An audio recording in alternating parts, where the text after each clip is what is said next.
मेरा जिस्म मेरी मर्जी की, मेरा जिस्म मेरी मर्जी कहने वाली लड़कियां, औरतें कभी जाकर शाम और फ़लस्तीन की औरतों से जाकर सीखें कि घर लुट गया, दुकान लुट गई, शोहर मर गया, फिर भी शर्म और हया नहीं मिली।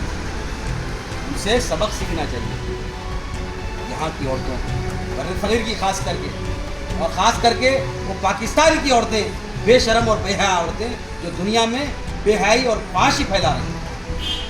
डरिए अल्लाह से, क़यामत के दिन क्या जवाब देंगे अल्लाह ताला, समझे। दुनिया में इस मुल्क मुआज़्ज़म के मुसलमानों की दुनिया